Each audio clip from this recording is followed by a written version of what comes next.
Competitive എക്സാംസിനൊക്കെ prepare ചെയ്യുന്ന school കുട്ടികളോടും അവരുടെ പാരൻസിനോടാണ് എനിക്ക് പറയാനുള്ളത്.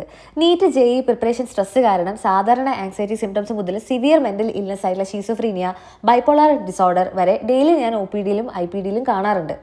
ഞാൻ ഡോക്ടർ വൈഷ്ണവി. സ്കൂൾ കഴിഞ്ഞ് നീറ്റിൽ എല്ലാവരുടെയും ഡ്രീം റാഗും ഡ്രീം മെഡിക്കൽ കോളേജും ഒക്കെ കിട്ടി ഇപ്പോൾ MD സൈക്കാട്രി ചെയ്തുകൊണ്ടിരിക്കുക നിംഹാൻസ് ബാംഗ്ലൂരിൽ. അതുകൊണ്ട് തന്നെ നീറ്റ് ആസ്പിരൻസിൻ്റെ കേസസ് എനിക്ക് കുറച്ച് പേഴ്സണലാണ്. നമ്മുടെ ലേറ്റ് ടീനേജിൽ ഉണ്ടാകുന്ന എക്സ്പീരിയൻസസ് പിന്നീടുള്ള പേഴ്സണാലിറ്റി ഡെവലപ്മെൻറ്റിനെയും അതിൻ്റെ പോരായ്മകളെയും വല്ലാണ്ട് ബാധിക്കും. നീറ്റ് പോലൊരു കോമ്പറ്റേറ്റീവ് എക്സാമിന് ഒരിക്കലും പ്രിപ്പയർ ചെയ്യരുത് എന്നല്ല ഞാൻ പറയുന്നത്. പക്ഷേ കുറച്ചുകൂടി മുന്നേ നമ്മുടെ സ്ട്രെങ്ത്തും പോരായ്മകളും താല്പര്യങ്ങളും മനസ്സിലാക്കി ആ രീതിയിൽ എക്സ്പെക്റ്റേഷൻസ് വെച്ച് നമ്മുടെ ബെസ്റ്റ് എഫേർട്ട് കൊടുത്ത് പ്രിപ്പയർ ചെയ്യുക. 3 വർഷം 5 വർഷം വരെ ഒരേ ടെക്സ്റ്റ് ബുക്കും ഒരേ MCQസും ഒരേ റൂമിൽ നിന്ന് ചെയ്ത് പാഴാക്കാനുള്ളതല്ല നമ്മുടെ ഈ നല്ല കാലം.